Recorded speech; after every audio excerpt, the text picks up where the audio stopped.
All right. Welcome everyone to, I believe this is webinar 8 in our 10 webinar series for the Midday Master Beef series. Courtney Bridges, the Beef Programs Coordinator here, and I'll be hosting as always. So let's go ahead and get started. And then we just ask, as we have in the past, any questions, topic related questions you have, questions that you want me to ask the speaker, if you just send those in the Q&A, and I will ask Dr. Fontes at the end. I don't think we have any poll questions with this. I'm going to skip this slide. And today's speaker joins us from the University of Georgia. Dr. Pedro Fontes is an assistant professor at the University of Georgia. Super excited to hear him talk about some synchronization and the use of artificial insemination in beef cattle. We always get a lot of questions about this, and I think we'll have some good discussion on the use of AI and why it's important. So with that, I'm going to turn it over, stop sharing, turn it over to you, Pedro. All right. Let me share it here.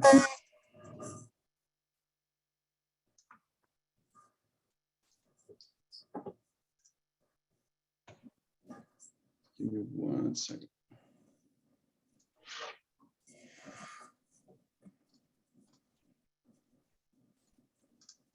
All right.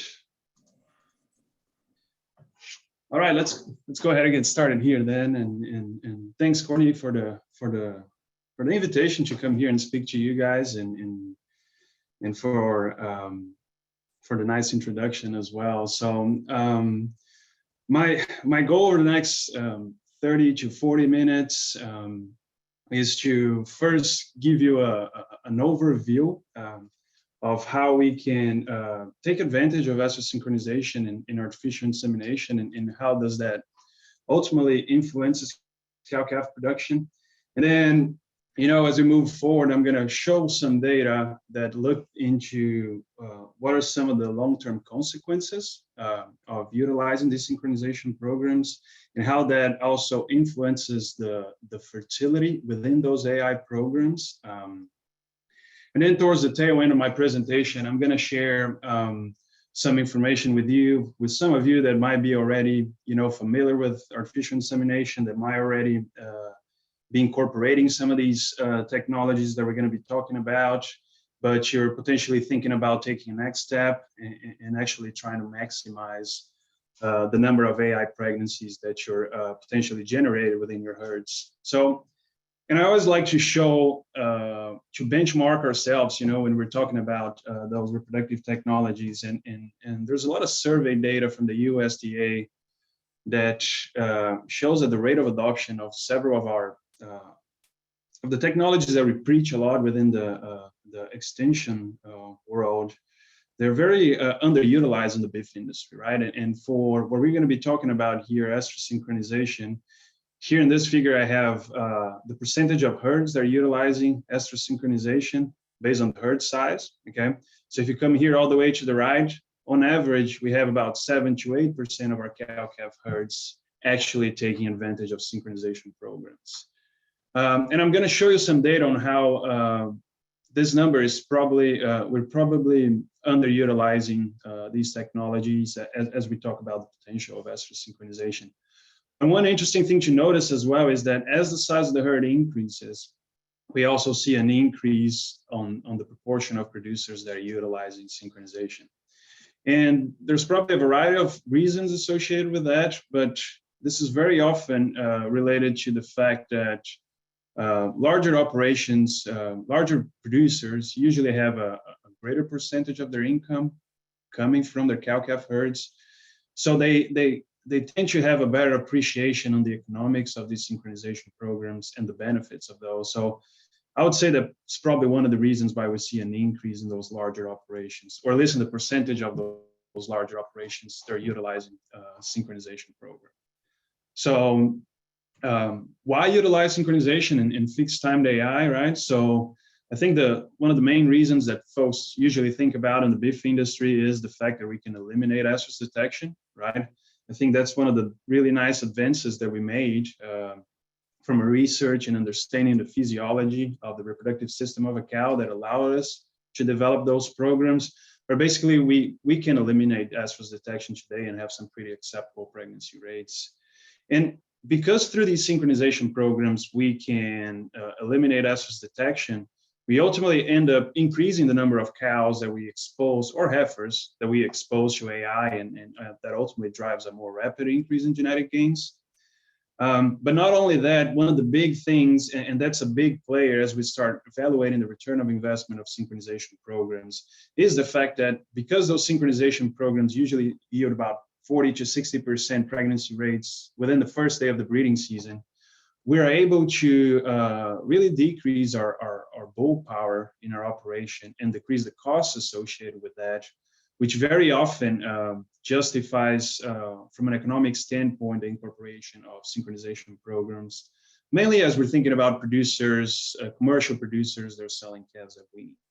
And, as we go through my presentation here, I'm going to show you how these synchronization programs alter calving distribution, which is something that folks sometimes have a hard time wrapping their heads around when they think about synchronization programs. We're usually focusing on the fact that we can incorporate AI and introduce some genetics, but there's a lot of added benefits to our herds when we incorporate these reproductive technologies, regardless of genetics. And I'm going to show you some data related to that. Okay, so a very classic study that shows that is a study that was done by Dr. Cliff Lamb, where they had about 1,200 cows enroll in this study.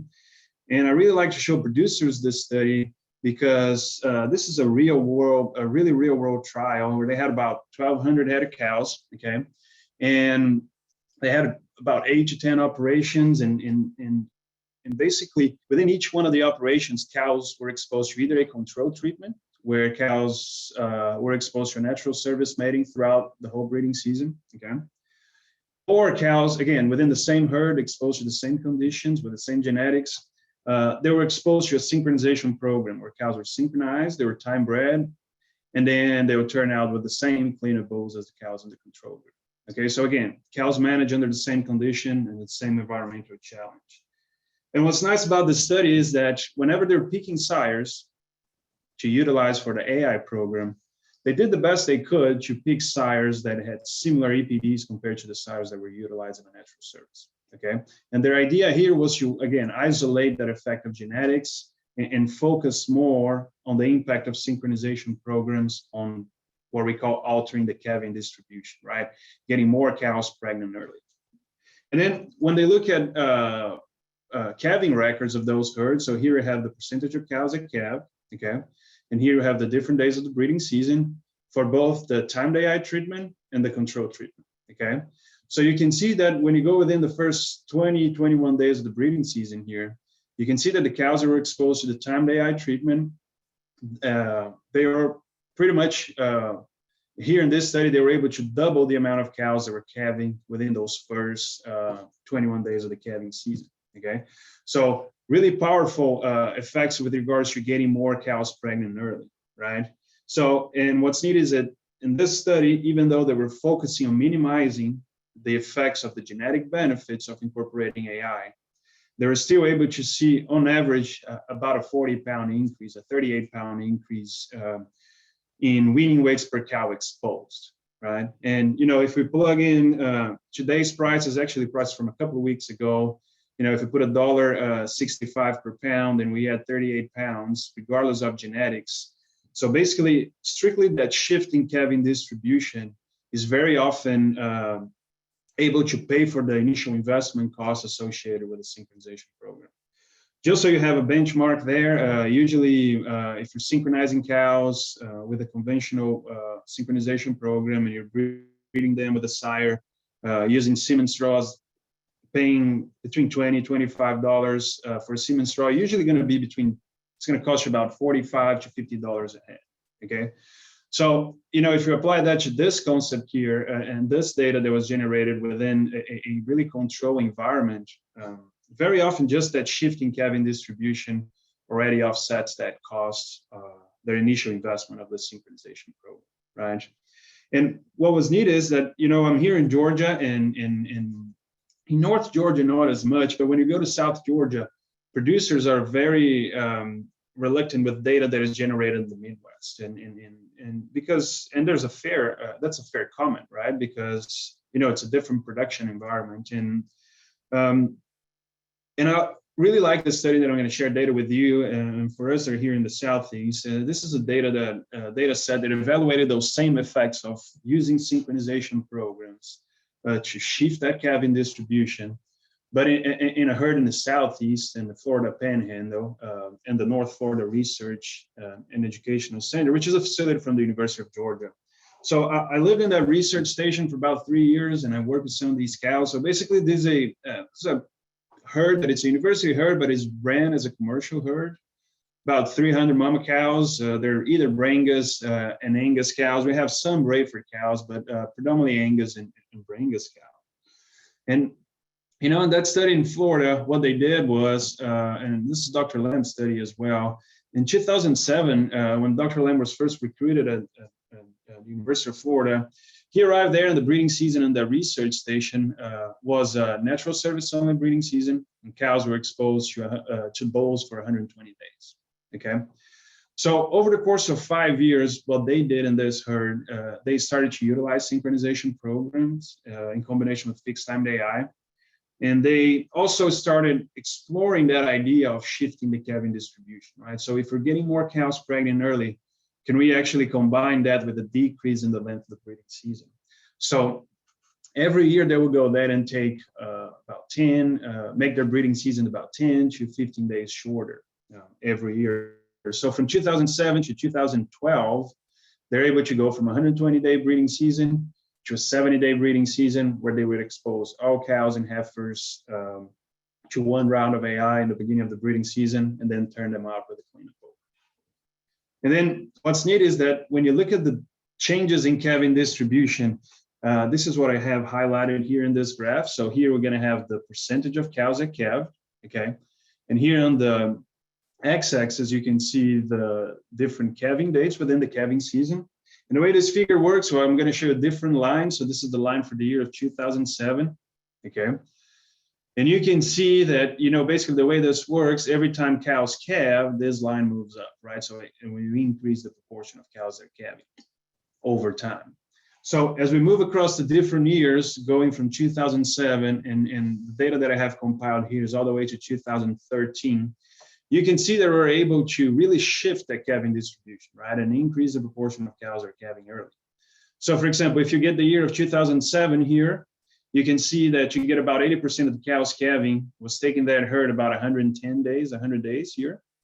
Whereas when we go back to 2013, after we incorporate those active reproductive management strategies, reducing the length of the breeding season, and incorporating, taking advantage of estrus synchronization programs, you can see that you get 80% of the calf crop on the ground was taking them about 55 days, right?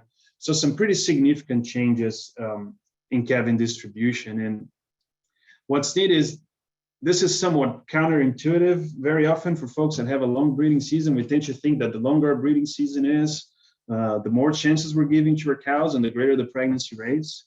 Well, in this herd here, as they gradually decrease the length of the breeding season, that's what I have here on top, you can see that they gradually increase their pregnancy rates, right? And there are a couple of reasons for that. First of all, they're incorporating some pretty aggressive culling practices here.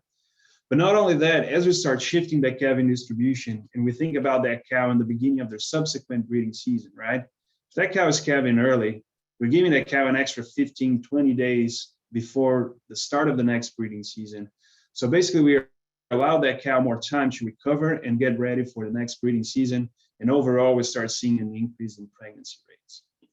What was interesting that Dr. Lamb did in this study, and that's something that I really like to show folks when they're really close-minded with regards to the genetic aspect of synchronization program, as we think about that whole system effect of getting cows pregnant early.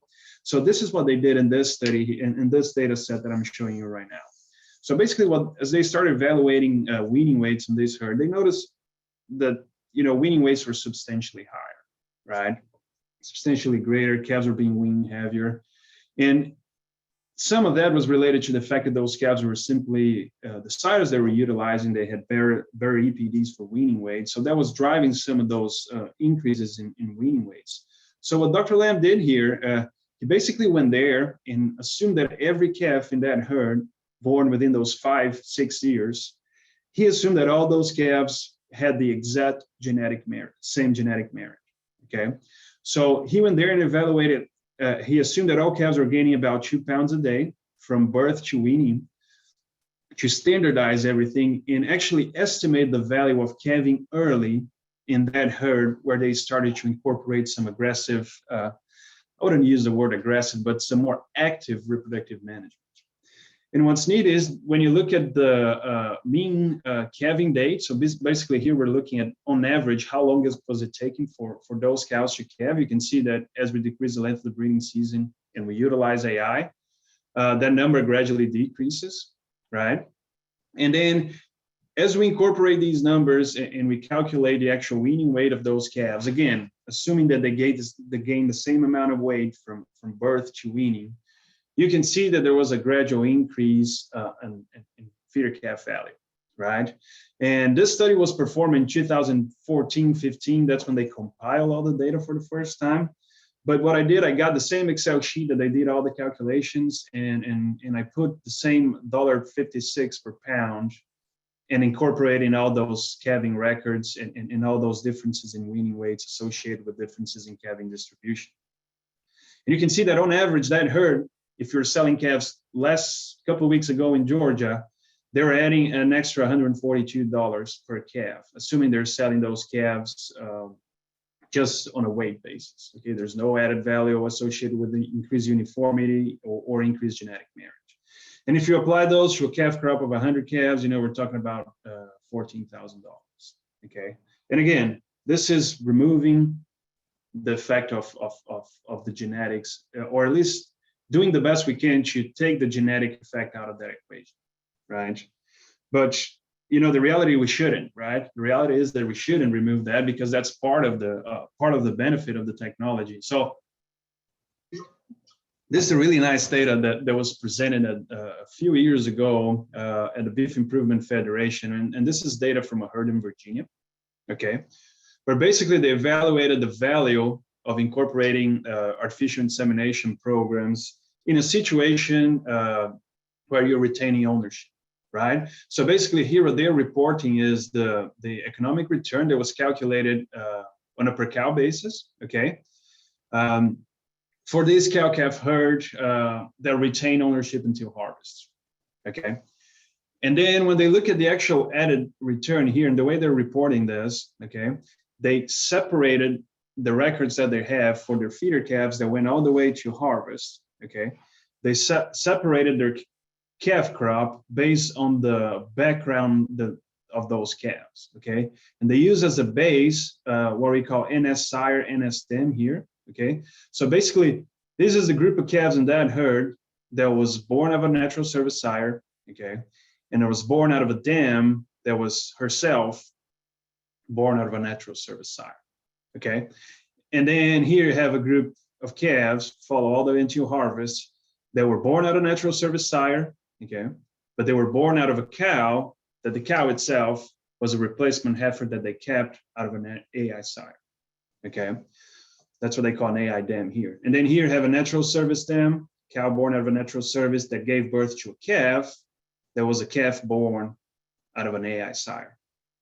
And then here all the way to the left, we have the part of their calf crop that was born out of an AI sire and out of a cow that was a replacement heifer from that operation that was born out of an AI sire as well. So that's an AI dam, AI sire type of calf. So when you look at the added net return of investment for that specific operation on a percentage basis, you can see that as we start taking advantage of or we start incorporating those superior genetics, we start adding value to those calves. And in this situation here, they're utilizing sires that have some pretty good merits for terminal traits. Even their natural service sires are very good for terminal traits as well, but the accuracy of the EPDs for those sires were less when you compare to the AI sires. So that was probably driving some of those differences here. But the take-home message here is, I initially show you the benefits regardless of the genetics, but as we follow those calves and we incorporate those superior genetics and we follow those calves throughout the beef production chain, we end up increasing the quality of the carcasses that we're producing, and that when we're selling calves on the grid, it makes a difference from a net return on investment standpoint, okay? And I know that a lot of you that are listening to us here are probably not retaining ownership throughout the feedlot. But still, nowadays we have, few programs out there now that they are willing to pay extra, right, for the producers that are incorporating those superior terminal genetics and generating some calves that can perform well in a feedlot, but not only that, actually hang a pretty good quality carcass. So, the cow-calf producer here in the Southeast, in Tennessee or in Georgia, can take advantage of those programs and actually get paid for the extra work that they're having, to learning the whole process of incorporating synchronization programs and actually introducing those superior genetics into their herds. There means you capture those dollars today. And just, I left the heifer side out of the equation, but, heifers are really benefited by both the calving distribution side of things as well as the genetics, right? So we know that those heifers that are born early in the breeding season, they end up being a little bit older when it's time for breeding them as replacements, and they breed better. Okay, and there's data that shows that. But not only that, this is data that a county agent here in Monroe County in Georgia organizes a really nice heifer sale there with a group of really progressive producers that are utilizing pretty heavily AI there in her county.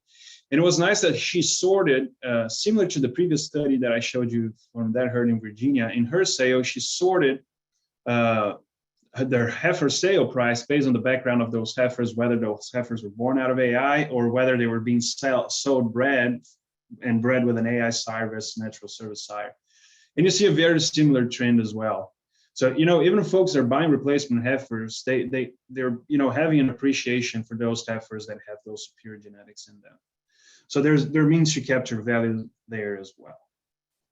And, as we talk about synchronization programs and fixed timed AI, we see a lot of variation in fertility across herds, right? And we could spend probably put together a whole webinar series just talking about how different factors influence fertility, at least that we understand today that influence fertility, and how we can manage those. But, for our conversation here today, in the context of, ester synchronization and artificial insemination, I'd like to show you some data on how reproductive management influences our success rates in these synchronization programs. And more than that, how the long-term commitment to the technology influences overall fertility in synchronization programs. And so this is some data that we compiled out of a study. We had 8 different herds, about almost 600 cows enrolled in the study, okay? And here you have the different pregnancy rates for each one of these herds. So I have herd 1 all the way to herd 8. And the way that I have this sorted out here, I have the herds that are in red are the herds that had pregnancy rates that were 50% or they were greater than 50%, and the herds in gray are the herds that had pregnancy rates one round of timed AI of 50% or less, okay? And basically what we're doing here, we're trying to understand what's driving those differences in pregnancy rates, right? And what I'm going to show you now is a retrospective evaluation of the calving records of these herds, okay? And so here in the top of the slide, I have the herds that were considered the high fertility herds, okay? And here at the bottom, we have the herds that are considered our lower fertility herds, so pregnancy rates of 50% or less. And then you have the calving distribution of these herds. So you have the percentage of cows calving for the different days of the breeding season here. And, it's really clear here, right? When you look at the herds that have high fertility, you can see that those herds, that calving distribution is pretty well shifted to the left side, right? Within the first 30 days of the breeding season, they have almost about 90% of their cows calving, right? Whereas when you come to the lower fertility herds, when you look at the first 30 days of their calving season, that's what the box here is highlighting, we had about only 45% of those cows calving, right? And as we think about those cows that are calving here towards the tail end of the calving season, right? As we start our subsequent breeding season, on average, the cows here on top, right, on the herd of high fertilities, they were having on average 80 days postpartum when we were starting the breeding season. Whereas when you come here to the cows with the low fertility herds, you can see that those cows are having only about 60 to 65 days. So we're talking about a 15-day difference in time to recover before that subsequent breeding season. And those truly make those cows here on top. We're ultimately, by the way we, as producers, manage our herds, the way we time our breeding, the way we time when those cows are becoming pregnant within the breeding season, we're either giving more or less chances to our cows to breed back in the next year. So this is something interesting that I think it's really important to share, and that's where a lot of the benefits are that we see for some of our producers that we work with, that they are continuously utilizing year after year those synchronization programs, but not only that, managing their cows actively to become pregnant early. Okay. So, as we move towards the other half of our presentation here, now I'm going to share some of the new research that it's coming out from different groups across the country, including from Tennessee there, and some of it from Georgia as well, but from all over the country pretty much, where, that you might be hearing about, or if you haven't, you're probably going to be hearing about in the coming, in the near future. So one of those, all those research efforts, they're always trying to maximize the fertility in those synchronization programs. And one of the things that we've been talking a lot about, and we're seeing a lot now in the beef industry, we saw that research being done in the dairy industry probably about 10 years ago, probably about 10 years ago, most of it. And that's through the use of pre-synchronization, right? And when we're talking about pre-synchronization, we're talking about adding an additional step to a synchronization program, okay? Add an additional injection of a specific hormone or the administration of a specific hormone prior to the beginning of the synchronization program. And the idea is that we're gonna, get those cows in a more tight synchrony whenever we're starting these synchronization programs. And now we're gonna go too in depth into the physiology of those, but that's the overall rationale of these pre-synchronization programs, okay? And the idea is that by doing that, we're going to have those cows in a more standard day of their cycle whenever we start that synchronization program through that pre-synchronization step. And ultimately, those cows are going to have a better response to the synchronization. And by better response, we mean an increase in the proportion of cows showing heat in the synchronization program, and hopefully an increase in pregnancy rates. And like I said earlier, this is really well utilized in the dairy industry, but because it adds some trips to the chute, we always avoid doing that type, not only that research, but also potentially recommending those to beef cattle producers. And what we're seeing with some of our cattle producers here that are utilizing AI a lot is that they get familiarized with the process, and depending on the operation, producers are willing to go through that pre-synchronization step if that's going to add an extra 5 to 10% increase in pregnancy rates. So for our conversation here today, I compiled some of the more recent work that it's out there. So there's a lot of work out of Texas A&M. When I was there doing some of my graduate work, I was involved in that. We started working on this probably 2016, those pre-synchronization steps that we started generating data on it. And there was our effort was predominantly on heifers, and after a series of studies, we started looking into this specific pre-synchronization step here, where we're basically giving a shot of prostaglandin. So here on top, I have a conventional 7 days program, and that's what I'm calling the control treatment here.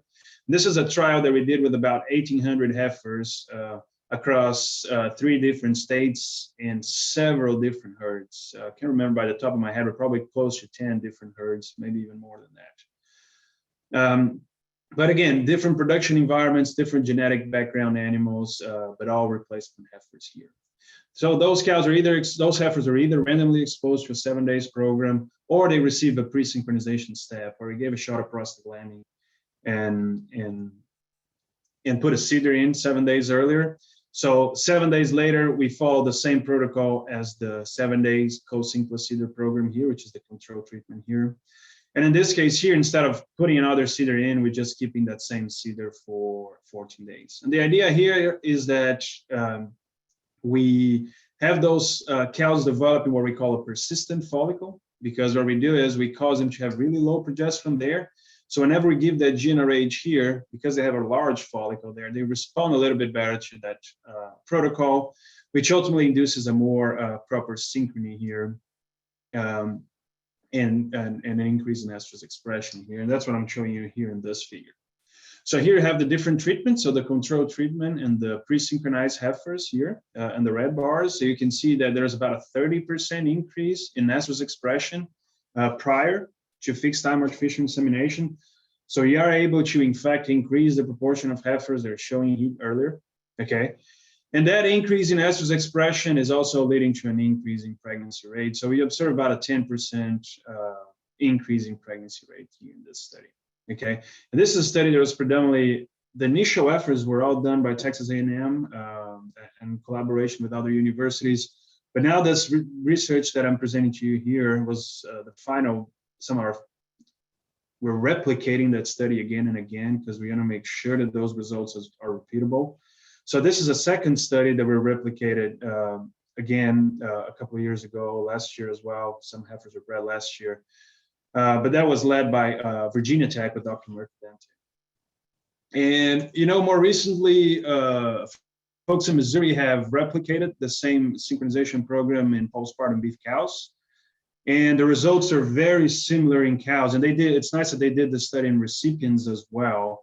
So they also see the same physiological effect on embryo recipients. So, and you've probably seen that because they call it the 7 and 7. So you might have seen that in some of your AI catalogs labeled as the 7 and 7 program. So here the data in Missouri is with postpartum cows, and then that says PGC, they're 54, but they labeled it 7 and 7 protocol. But the results are very similar: an increase in estrus expression and also an increase in fertility in cows. And here's the data with conventional semen. They did it with sex-sorted semen as well, and they saw a similar increase in fertility when you compare to cows exposed just for the 7 days. So, you know, it seems like those pre-synchronization programs are in fact increasing the proportion of cows and heifers that express estrus, and it seems like it's increasing pregnancy rates one round of AI. But another option that we have is to think about some potential rebreeding strategies to give those cows a second chance to become pregnant by AI and potentially increase the proportion of our calf crop that is generated through artificial insemination. And if you're working with an embryo transfer program, the rationale is very similar as well.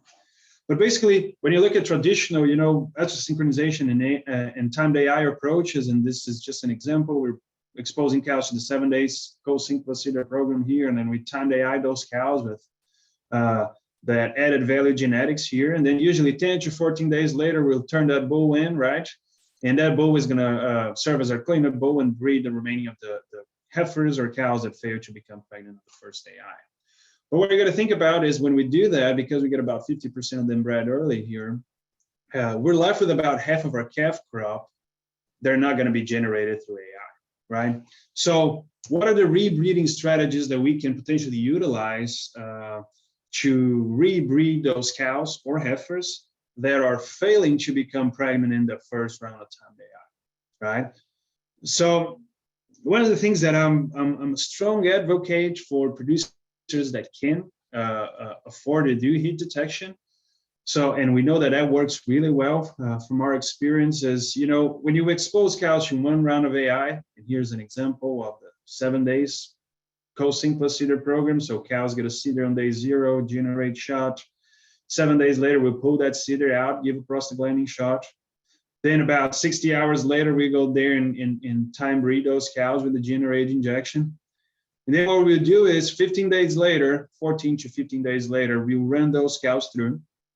Okay, and then we'll put an estrus detection patch or whatever estrus detection aid that you prefer. We'll put estrus detection patch on those heifers, and then we'll check heat for about 10 days.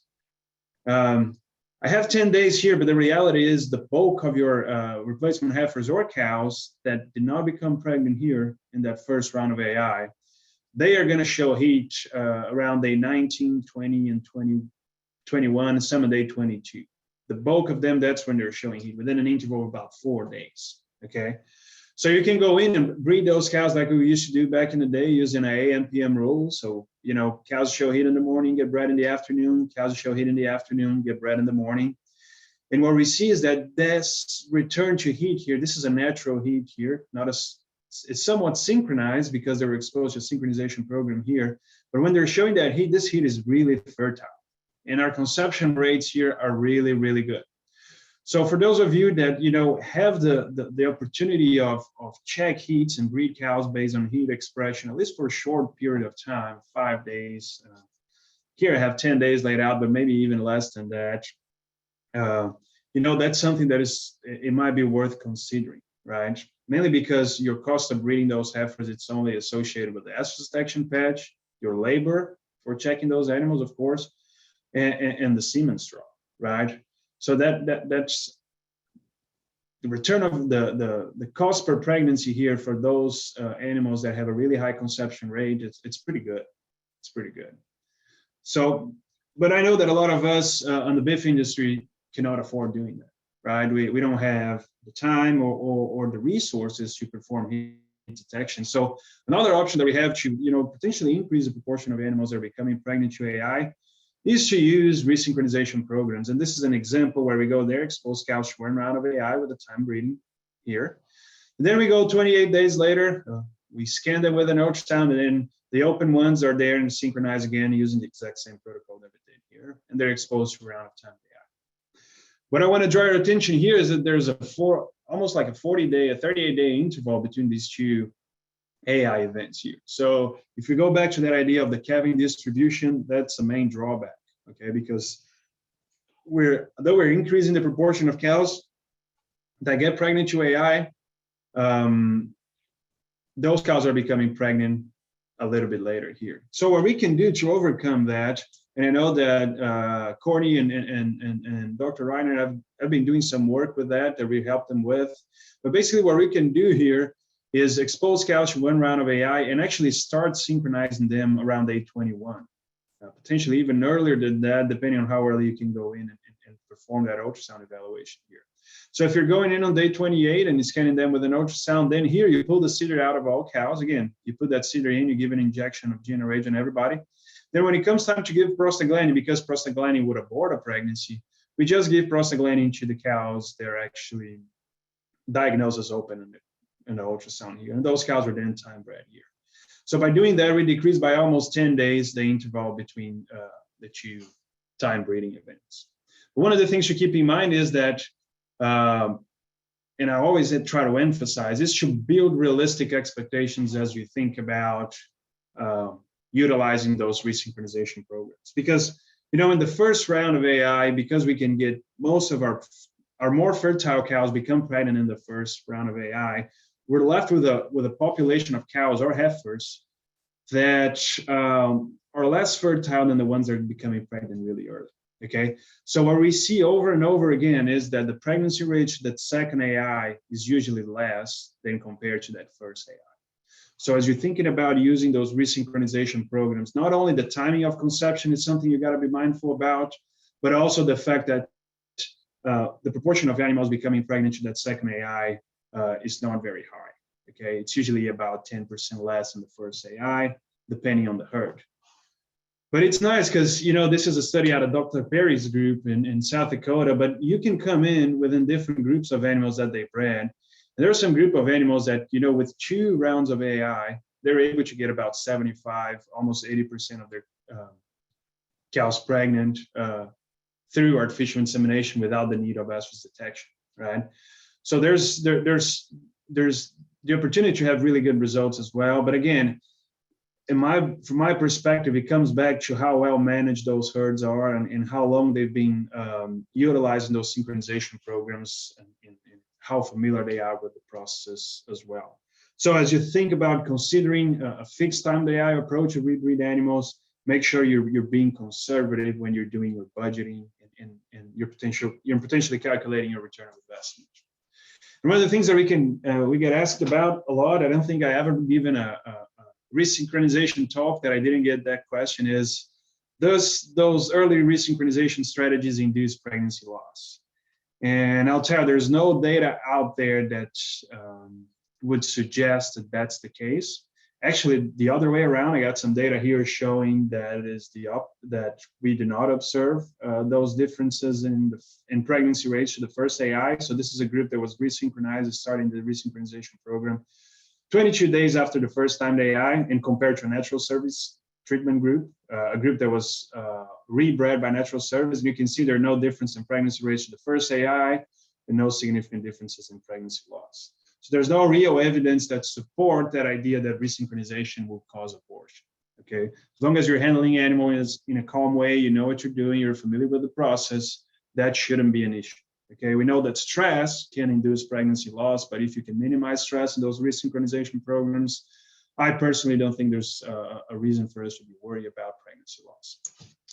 But what I want to draw your attention to here as I wrap up my presentation here is to come back to that idea that there's a relationship between cost of pregnancy and conception rates, right? Where basically, as we increase our conception rates, we decrease our cost per pregnancy.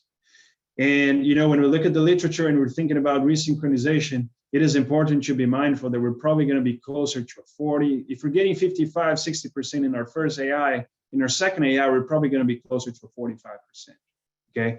So as you think about the return of investment associated with that resynchronization program, this is something to be mindful about. So as you're doing your budget calculations, make sure you're putting pregnancy rates or expected pregnancy rates to AI that are a little bit less in that second round of AI. And that's only in a resynchronization fixed time AI setting. If you're doing the return to heat and detecting estrus, we see some pretty good pregnancy rates to those. Okay?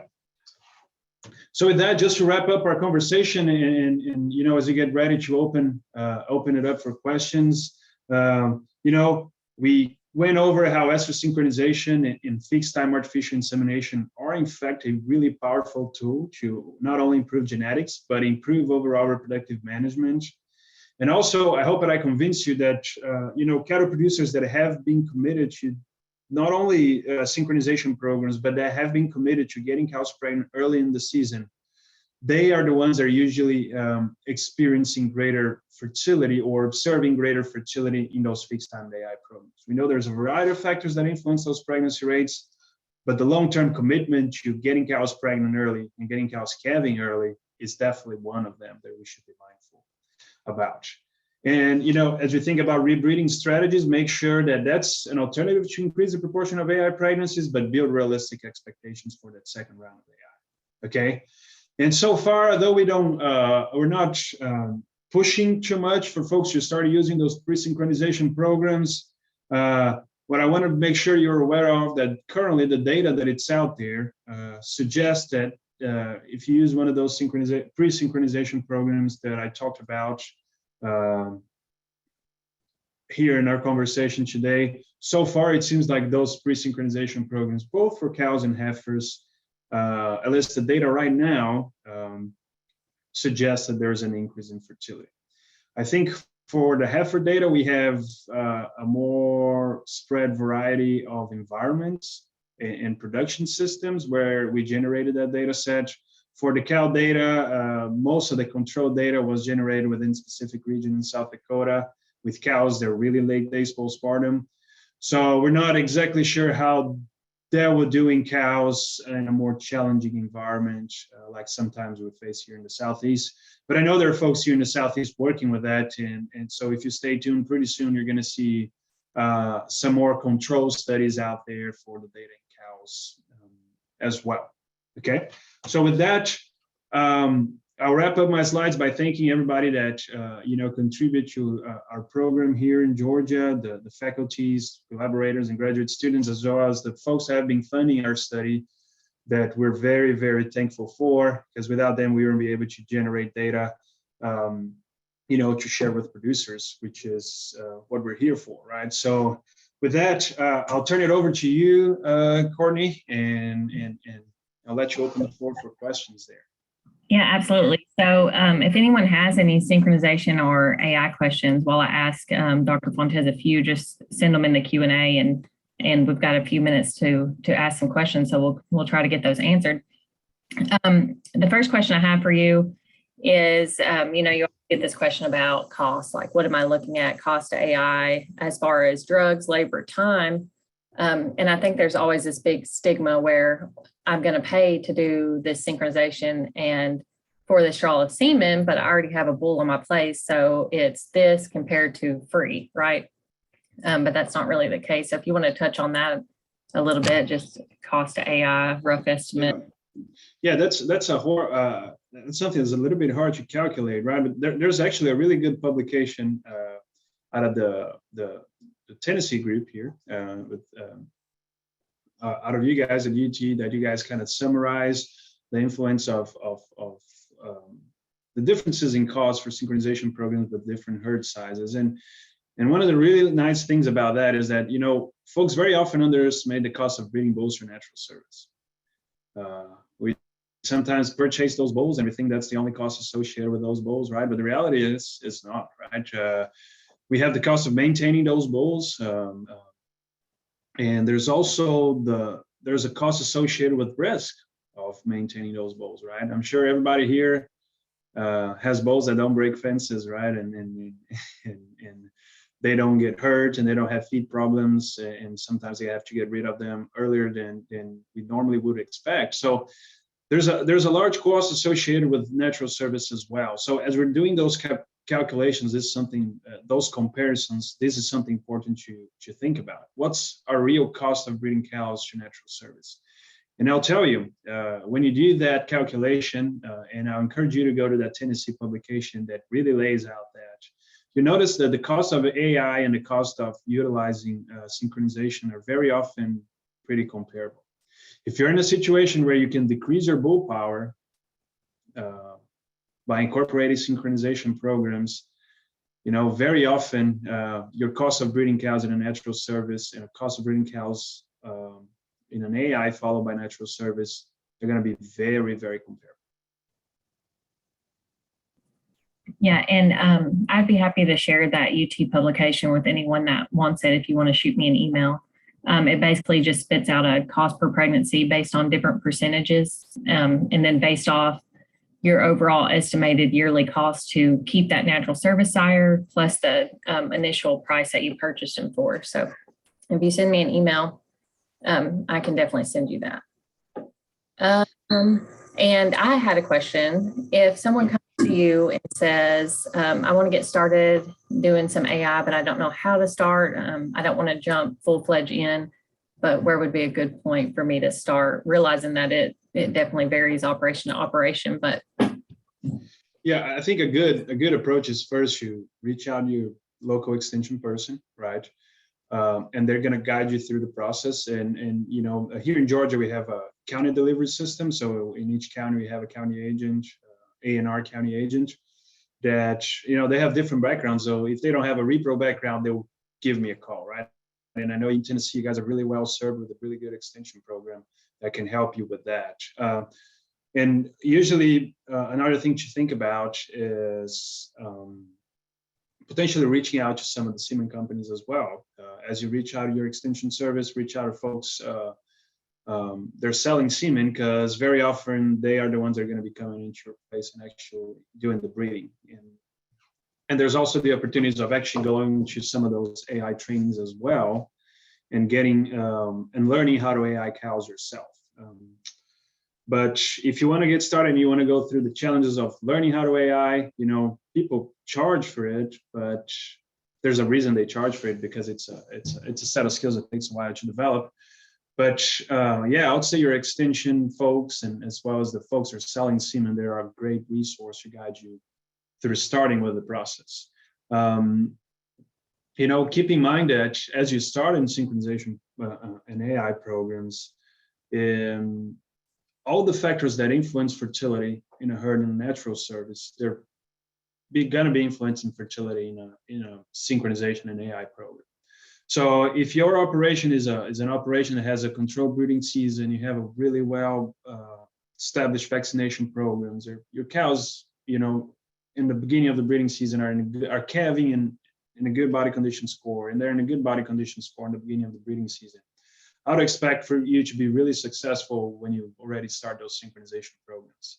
But if you have a more spread breeding season and you're trying to tie that breeding season down, You can take advantage of synchronization programs as well, but be mindful that in the beginning, your pregnancy rates might not be as great as you would like it to be. But I'll tell you that over time, if you keep incorporating those practices and keep reducing the length of the breeding season and actively managing your herd from a reproductive management standpoint, you're going to see some increases in fertility. Yeah, and then another really good question we just got is, if we set up a group of cattle and synchronize them, give them the shots and everything, and then for some reason beyond the control of anyone, that breeding event does not take place, how soon afterwards can they be set up again without having to wait a full 20, 21 days? Sure. If you're giving that generate shot, if you synchronize them, let's say your AI technician had an issue, he couldn't go there on the day of time breeding. But you can go, what you can go and do and put a seeder back in on the same day that you were theoretically AI, then put a seeder back in and you start a 7-day program right there when you're giving that generate injection. Okay. If you miss that opportunity, I wouldn't start 2-3 days after that generate shot. I'll wait a little bit longer, about 7-8 days, and then start, just because you're going to have a better response to that. But if your cows are not AI, and for some reason you couldn't breed them, but they were exposed to a synchronization program, I would potentially, I would shoot you start around 5-6 days later after that generate injection there.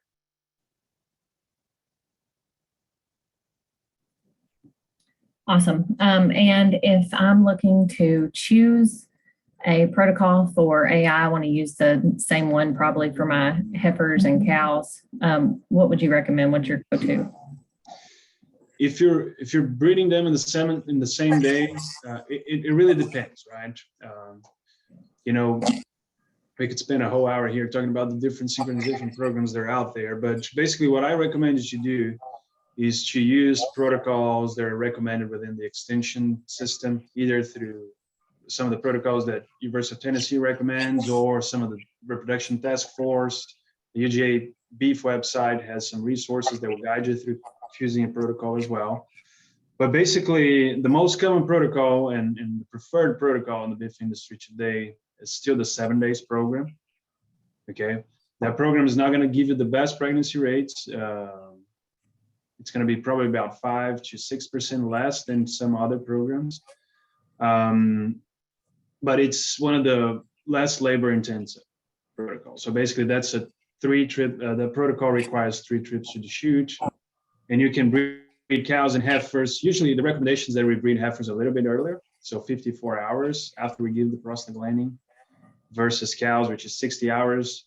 But if you need to breed them at the same time, it's not going to be the end of the road if you do. Okay, so you can do that as well, breed them at the same time.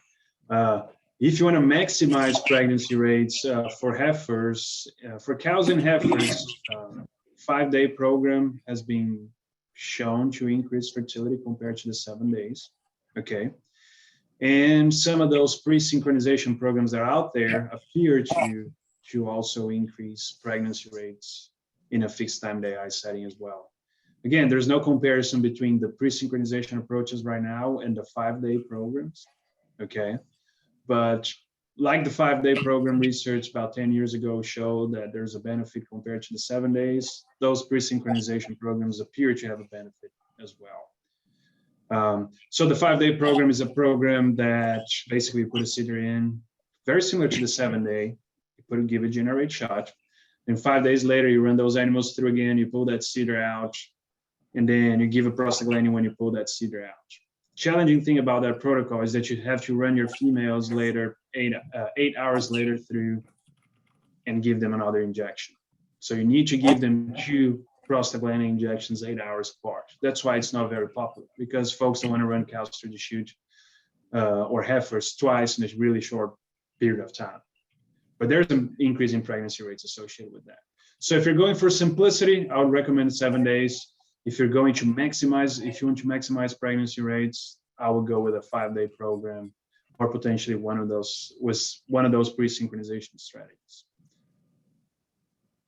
Awesome, awesome. And then we had a question, this might be the last question I ask you, about the difference in time breeding or not time breeding if we're using sex semen. So what do you usually recommend for using sex semen in a protocol? Yeah, so if you want to use what we call a select sync approach, so whenever you pull that seeder, you check heats and breed them based on heats with the sex semen. That's something that folks will do out there in the industry if they can afford breeding them for a 3 to 4 day period of time based on heats. But if you want to do time breeding with sex semen, there are a few things to keep in mind. Pregnancy rates to sex semen when you compare to conventional semen in cows that express, or heifers that express estrus, they are decreased as well compared to conventional semen, but not as much when you compare sex and conventional semen within cows that didn't show estrus. Okay, that's where we see huge differences between conventional and sex semen.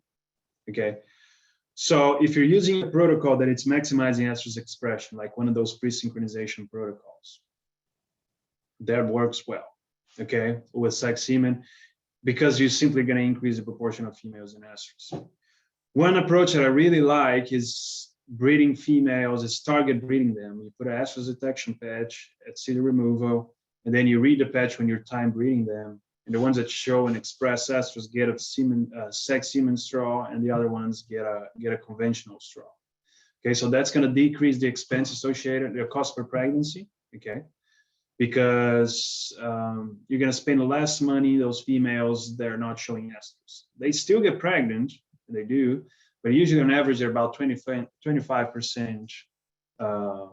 Their pregnancy rates are usually about 25% less than cows that show estrus. So if you can spend more, if you're going to spend more money on the sex or the semen, target breeding those females that are showing estrus is something important.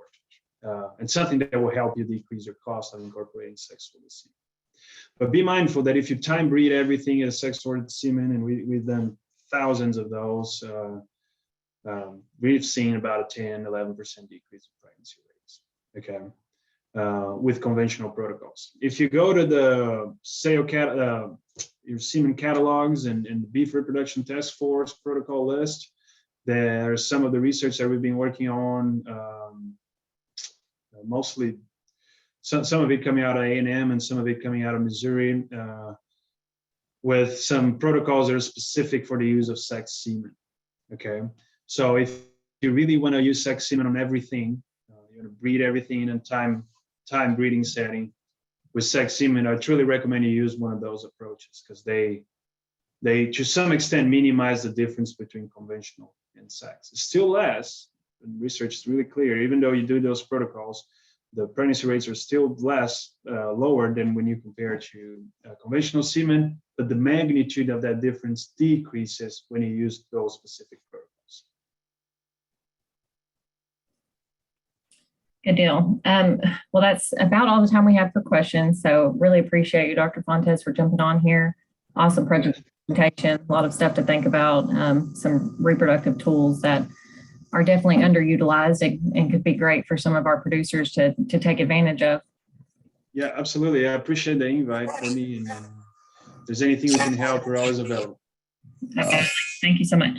And one last thing, I'd like to invite everyone to a monthly Master Beef meeting that we have virtually Monday night at 5:30 Central. If you need the link to that, you can get it from your county agent, or I'd be happy to send it to you. We're going to have all of our UT specialists on to answer questions and give tips for the upcoming spring and the next month. So should be pretty awesome. You can ask some questions to some past speakers we've had on here. And we'll also have our economist, Andrew Griffith, on to give some market projections for the upcoming month. So if you're looking to sell or buy any calves or anything, that could definitely be beneficial. But again, thanks for joining us in the middle of your day. Appreciate everyone. You should see the survey after this. So thank you. Bye, Pedro. Bye, Courtney. Thank you.